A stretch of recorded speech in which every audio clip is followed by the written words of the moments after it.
নমস্কার বন্ধুরা, গোপালের হেসেলে আপনাদের সবাইকে স্বাগত। আজকে আমি রুটি পরোটার সাথে খাওয়ার জন্য একদম ভিন্ন স্বাদের ইউনিক একটা নিরামিষ রেসিপি আপনাদের সাথে শেয়ার করব। এই রেসিপিটা হয়তো ইউটিউবে এটাই প্রথম, আর এটা কিন্তু একদম ঘরোয়া কিছু উপকরণ দিয়ে চটজলদি তৈরি হয়ে যার, খেতেও অসাধারণ হয়। তাই চলুন আর একটু সময় নষ্ট না করে রান্নাটা করে ফেলি। আজকে রুটি দিয়ে খাওয়ার জন্য এই দারুণ টেস্টি নিরামিষ রান্নাটা করব বলে একটা কড়াইয়ের মধ্যে অল্প একটু জল নিয়ে তার মধ্যে ছাড়ানো মটরশুঁটি 1 কাপ পরিমাণ দিয়ে দিয়েছি। এর সাথেই যাবে একটা বড় সাইজের বেগুন, আমি 2 টুকরো করে নিয়েছি। দিয়ে দিচ্ছি 2টো মিডিয়াম সাইজের টমেটো, 2টো শুকনো লঙ্কা দিয়ে দিচ্ছি। এর সাথে দিয়ে দিচ্ছি 3টে কাঁচা লঙ্কা। এবার ফ্লেমটাকে মিডিয়ামে রেখে ঢাকা দিয়ে এই সবজিগুলোকে সেদ্ধ করে নিচ্ছি। ওদিকে সবজিটা সেদ্ধ হতে হতে এই রান্নার আমি আরেকটা কাজ সেরে নিচ্ছি। সেজন্য আমি এখানে 1 আঁটি মেথি শাক নিয়েছি। শাকের পাতাগুলো ছাড়িয়ে নিয়ে ভালো করে ধুয়ে পরিষ্কার করে রেখেছি। এবার মেথি শাকটা বেটে নেব, সেজন্য মিক্সির জারটা নিয়ে নিয়েছি। এর মধ্যে পাতাগুলো দিয়ে দিচ্ছি। সমস্ত মেথি শাক জারের মধ্যে দিয়ে দিয়েছি। এবার সামান্য একটু জল দিয়ে এটাকে বেটে একটা মিহি পেস্ট তৈরি করে ফিরে আসছি। মেথি শাকটা দেখুন খুব ভালো করে বাটা হয়ে গেছে। এবার এটাকে এক সাইডে রেখে দিচ্ছি কিছুক্ষণের জন্য। আর ওভেনে যে সবজিগুলো সেদ্ধ হওয়ার জন্য বসিয়েছিলাম, চলুন দেখি ওটা কতটা হয়েছে।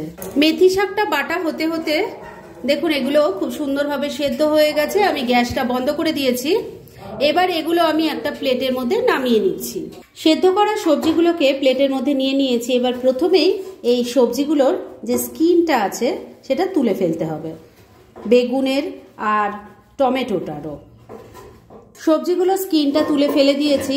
আর খেয়াল নিশ্চয়ই করতে পারছেন আমি কিন্তু মটরশুঁটিগুলো এর মধ্যে নেইনি, কেননা ওটা ম্যাশ করা যাবে না, ওটাকে আমি আলাদাই রাখবো। এবার এগুলো সব একসাথে ম্যাশ করে নেব। বন্ধুরা, আপনারা আমার রেসিপি দেখার সাথে সাথে আমার ফেসবুক পেজ গোপালের হেসেল, তাতেও ভিজিট করতে পারেন। ডেসক্রিপশন বক্সে লিংক দেওয়া আছে। বেগুন, টমেটো, কাঁচা লঙ্কা, শুকনো লঙ্কা সব একসাথে ম্যাশ করে নিয়েছি। এবার এই প্লেটটাকে আমি কিছুক্ষণের জন্য এক সাইডে রেখে দিচ্ছি আর ওভেনে কড়াই গরম করে ফিরে আসছি। এবার মূল রান্নাটা করার জন্য কড়াই সর্ষের তেল গরম করে নিয়েছি। এর মধ্যে প্রথমে দিয়ে দিচ্ছি অল্প কালো জিরে, দিয়ে দিচ্ছি একটা শুকনো লঙ্কা। ফোড়নটা একটু ভাজা ভাজা করে নিচ্ছি। ফোড়নটা ভাজা ভাজা হয়ে গেছে। এবার মেথি শাক যেটা আমি বেটে রেখেছিলাম সেটা প্রথমে দিয়ে দিচ্ছি। মেথি শাকের পেস্টটা দিয়ে দিয়েছি। এবার তেলের সাথে মিশিয়ে নিয়ে এটাকে আগে ভালো করে কষিয়ে নেব। মেথি শাকটা খুব ভালো করে ভাজা ভাজা করে নিয়েছি। এবার এর মধ্যে টমেটো, বেগুন, কাঁচা লঙ্কা, শুকনো লঙ্কা যেটা মেখে রেখেছিলাম সেটা দিয়ে দিলাম। সেদ্ধ করা মটরশুঁটিগুলো দিয়ে দিলাম। স্বাদ মতো নুন দিয়ে দিচ্ছি। এর সাথেই দিয়ে দিচ্ছি অল্প কয়েকটা দানা চিনি। সবকিছু এবার খুব ভালো করে মিশিয়ে নিচ্ছি। বন্ধুরা, এই রান্নাটা কিন্তু একদম আনকমন একটা রান্না। বোধহয় ইউটিউবেও কিন্তু এই রান্নাটা একদম নতুন ধরনের একটা রান্না। বাড়িতে অবশ্যই ট্রাই করুন। আর রুটি দিয়ে কিন্তু এটা খেতে বেশি ভালো লাগে। ট্রাই করে কিন্তু আমাকে অবশ্যই একবার কমেন্ট করে জানাবেন আপনাদের কেমন লাগলো। তবে মনে করবেন না যে রান্নাটা এখানেই শেষ হয়ে গেল, কেননা এর মধ্যে একটা স্পেশাল উপকরণ পড়বে, যার ফলে এই রান্নাটা খেতে আরও সুস্বাদু হবে। তাই ধৈর্য ধরে একটু শেষ অবধি ভিডিওটা দেখুন। 3-4 মিনিট সময় নিয়ে সবকিছু খুব ভালো করে মিশিয়ে নিয়েছি।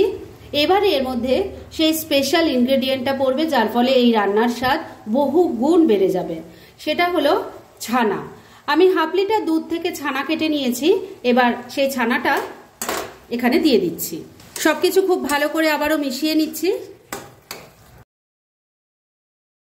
ছানাটাকেও সবকিছুর সাথে খুব ভালো করে মিশিয়ে নিয়েছি। রান্না কিন্তু এবার পরিবেশনের জন্য একদম রেডি।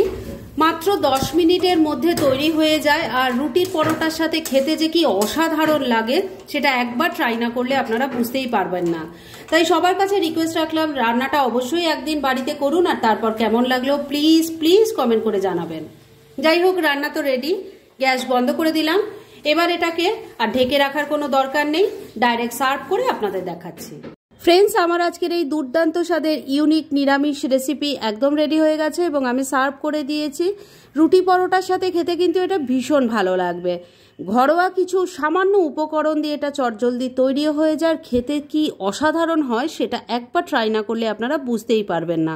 তাই দেরি না করে পারলে এটা আজই একবার ট্রাই করে ফেলুন, আর তারপর কেমন লাগলো সেটা প্লিজ কমেন্ট করে জানাবেন। এরম ধরনের অনেক ভালো ভালো নিরামিষ রান্নার রেসিপি আপনারা গোপালের হেসেল সার্চ করলেই পেয়ে যাবেন, যার মধ্যে থেকে কিছু কিছু আমি সাজেস্টেড বক্সেও দিয়ে দেব, সেখান থেকেও আপনারা দেখে নিতে পারেন। তাই গোপালের হেসেল অবশ্যই ভিজিট করুন।